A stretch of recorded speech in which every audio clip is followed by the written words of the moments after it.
Hi everyone, welcome back to Rent Prep for Landlords. I'm Andrew Schultz, Community Manager here at Rent Prep. I'm also a licensed real estate broker here in the state of New York with over 14 years of experience in the property management and investment property industries.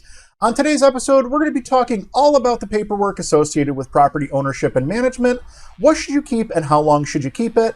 It can get overwhelming very, very quickly, but in general, you're going to want to keep the paperwork related to your income, your expenses, and your property ownership. And we're going to take a look at the top 10 documents that landlords need to be keeping around and how long they need to keep those records. Starting off our discussion today, we're going to talk about taxes. When it comes to taxes, the IRS recommends that you hold on to your tax documents for 3 years from the date of filing or 2 years from the date that the taxes are paid in full, whichever is later. They also recommend 7-year holds, for some documents, such as if you have a bad debt reduction or something along those lines. I'm going to recommend keeping any sort of a tax-related document for 7 years, especially if you're keeping your record digitally, as they don't take up any physical space that way. For tax documents, this should include any of your filed returns, the supporting documentation for those returns, things like 1099s, 1096s, any payroll documents, and things of that nature. Supporting documentation here is likely going to be invoices and receipts and other documents along that nature. And if you're ever audited by the IRS, that's probably what they're going to be looking for, is proof of the income and proof of the expenditures. I would also lump any other tax documents into this category as well. Some areas require you to pay things like use taxes or sales taxes or occupancy taxes, things of that nature. I recommend holding on to all of these documents and their supporting documentation for a minimum of 3 years, but realistically speaking, if you're holding things digitally, 7 years is a pretty good time frame to hold things for as well. Moving on, let's talk about some of the property-based paperwork that you might encounter. Specifically, I want to mention deeds, titles, title insurance, and surveys. This paperwork is all going to be critical when you go to sell the property or if you ever have a title issue that needs to be disputed, so you should retain these records for as long as you own the property. I recommend holding on to everything for at least a year or two after the sale of the property as well, just in case something comes up and needs to be referenced down the road. Not having your title or your survey will oftentimes result in a higher cost to replace those documents versus just updating them at the time of sale. I believe in our area here in Western New York, the Standard Board of Realtors contract calls for a 40-year title search, I believe. And if you don't have the old title, someone has to research that entire title going back 40 years from scratch. And that can get costly very, very quickly. Surveys are very similar in that regard. Having an existing survey that can be submitted and updated will cost significantly less than having to have a new survey done from scratch. When you're talking about title searches and surveys, it can easily be double or triple the cost to have a new title search or a new survey drafted versus having an old one updated, so don't lose out on those documents. Insurance documents are another big one to keep your hands on. Any sort of an insurance policy that you have on the property or a vehicle associated with your operation or anything along those lines, you're going to want to keep your hands on those documents. I recommend keeping both the policy document and the binder, as well as any renewal paperwork for as long as that policy is in place, plus 3 years. Occasionally, there will be changes to your policy where you're going to get some sort of an update mailed to you as well. Those should be retained as well so that you have as complete of a copy of your policy as you can possibly have.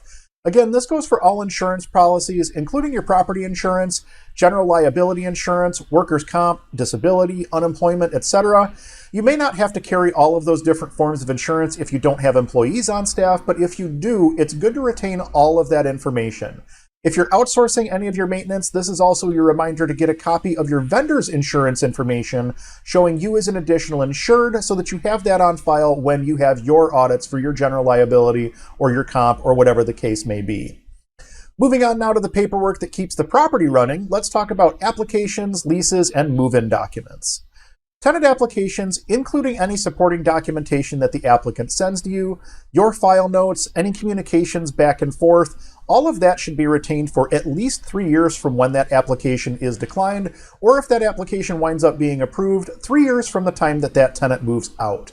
Make sure that you mail out your adverse action letters on any of your declined applications, and make sure that you hold on to a copy of that adverse action letter as well, along with all of your other information. One thing that I do not recommend keeping either a paper or digital copy of is anything that has a full social security number on it. For instance, if you have a credit report or a background check that has a full name, date of birth, and social security number on it, that's pretty much all the information you need to steal someone's identity.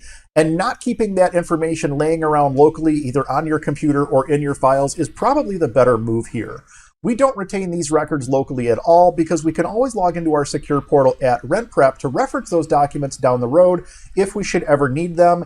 And then we aren't at risk of having that data be exposed in the event that something happens in our office and we wind up getting hacked or whatever the case may be. We don't want that exposure. We don't want to take that risk. So it's easier to just not hold on to that information locally, especially when we know we have a secure place that we can log into and retrieve it anytime that we need it. Once you have an approved application, you're likely going to sign a lease with that applicant prior to the move-in. For leases, I recommend keeping your original lease as well as all of the various addenda that would go with it, as well as any lease renewals or new leases that you might sign with that tenant for 3 years after that tenant moves out. I know that our lease gets updated on a yearly basis, so we may have multiple leases inside of a tenant's folder by the end of that tenancy, just depending on how long the tenant ends up staying with us. If your lease is not updating on a yearly basis, or if there's no changes between the last lease and this lease, your preference may be to do just a one-page lease renewal document, but our preference is to always have our tenants on the most current copy of our lease. So we take the extra steps and generate a new lease on every single renewal.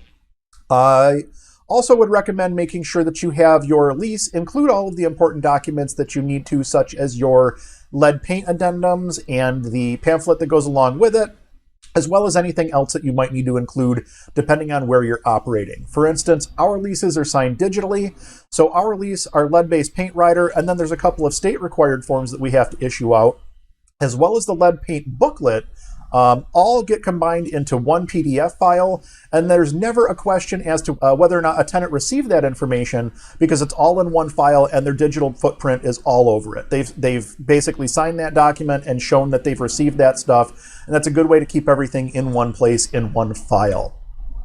Once the lease is signed, but before the tenant moves in, you should go through the property and take a very, very detailed set of move-in photos.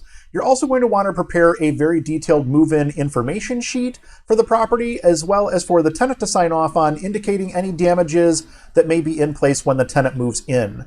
We've done a couple of videos on this exact topic, which can be found over on the RentPrep YouTube page. But the general idea here is that you want to have as detailed of a record as possible of what the property looked like at the time of move-in as you can get. So the more photos you can take, the more detail you can put on your paperwork before the tenant signs off on it, the better off you are going to be.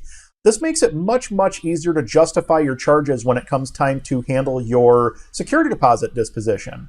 Being able to prove damages is incredibly useful in court, but even before that, just being able to show a tenant what something looked like before they moved in and what something looked like after they moved out will oftentimes be enough for a tenant to accept the deductions as charged. This is particularly useful for things like appliances that never seem to come back cleaned up the same way that they were when you rented the place out. But really, the more photos that you have and the more detail that you put into your documentation, the better off you are at the end of your tenancy. If you ever find yourself involved in a lawsuit or even preparing for a lawsuit, you're going to want to keep all the records pertaining to that legal action for at least 3 to 5 years after that action concludes. Lawsuits can become paperwork heavy very, very quickly, especially if you're in a situation where there's a lengthy discovery process or you need to supply a ton of documentation to the court or to the other side, whatever the case may be. Whatever you can digitize, do it so that it takes up less space. That's the best recommendation I could give you for any sort of legal paperwork, but definitely retain that for at least 3 to 5 years after the end of the court action or after the end of the legal action. And you may actually want to speak to your attorney in the matter and find out if you need to retain any of those records for a longer period of time.